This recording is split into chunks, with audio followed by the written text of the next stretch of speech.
Marcus woke up in a panic. For a minute, he thought his sister and brothers had left him. He looked outside the tent and found them all getting ready for the day. Marcus sighed with a bit of relief. Guess it was just a dream. The wind was still going strong. When he sat up, he was greeted with the tent flapping his head. He crawled out of the tent and went over to the picnic table. He found some peanut butter and jelly, and he made himself a quick sandwich. Now that Marcus has some energy, he decided to do some dishes. They were left over from the other night. He filled the bucket with water and soap and started scrubbing away. Braylon came over and helped friends enjoy the dishes. They sang together, singing musical numbers. Marcus tried his best to remember the lyrics so that Braylon could easily sing along, but he found it more difficult without the melody in the background. He was done doing the dishes. It was already lunchtime. Turkey sandwich again.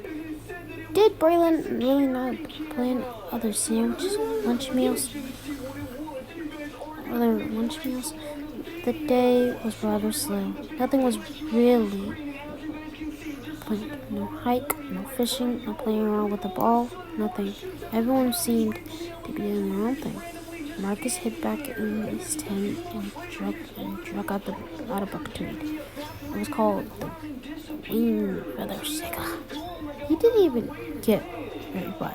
He was about 1 or 2 chapters until he was too annoyed by the constant knocking the tin over. He laid down and his head hit something rather hard compared to a pillow. He turned to find out what it was. It was a sketchbook with a pen with a purple bow ribbon on it. A gift? But it wasn't his birthday. Or anywhere near it. He looked over and saw that there was another present with a blue ribbon on Mia's pillow. He untied the ribbon. When he opened the sketchbook, a note fell out. To Marcus, I got you guys some sketchbooks and pens. I was thinking you could use them to journal, but you can't do it or anything else. Love, Braylon. Marcus took a look at the front cup. It had a pink flamingo on it with a sibling writing on top. It made him chuckle. He spent some time fiddling around with the pen and sketchbook. Soon, dinner was made. Marcus ran off to the bathroom again. When he came back out, the ministrations of the room, it was getting dark. The trees shook in the breeze, making a bucking sound in waves. The wild dogs started barking again. He felt like it would be more silly to run back to the camp. He knew his telephone miles. He didn't want to walk, but it would take long. So, man, we only had a scooter or something back at work. But soon enough, he came around the bend as the campsite into the view. He looked at Braylon, got the fire, but Marcus was always surprised how easily it was for Braylon to start a fire. He heard Braylon singing something and clapping his hands to the beat. Go tell it on the other mountain, right over hills, and everywhere going. Go tell it on the mountain that Jesus Christ is born. I never heard of that more than being a camper song. Like I said, as opposed to triplet. It's a good rhythm to it. I don't see why not. Marcus cheerfully smiled. He leaned over and stirred chicken into the large pot. He added some corn and beans, poured them into the broth, and instantly made it a soup. They were each sitting around the fire and ate a bowl of it, all except for Mia. Mia, why aren't you eating? I'm not hungry yet, that's all. Mia got up from her chair. I think I'll take a quick shower at the shower house, Mia said as she grabbed her bag of clothes. Marcus watched as Mia started her short hike of 2 blocks down the road, which was longer to Marcus. When the sun had set, after they were done with their food, they set their dishes aside. Everyone else was getting ready for bed. Marcus threw a few sticks into the fire to keep the food warm. The time passed from 9 o'clock to 10:15. Mia still had not returned. Braylon, Marcus couldn't help but worried a bit. He had heard raw dogs barking very loudly about an hour ago. Marcus checked the soup. He found all water had boiled out. He sat back and threw more stick in the fire. He tapped his foot, waiting for me to come back. Suddenly, a rustling sound was heard coming down to him.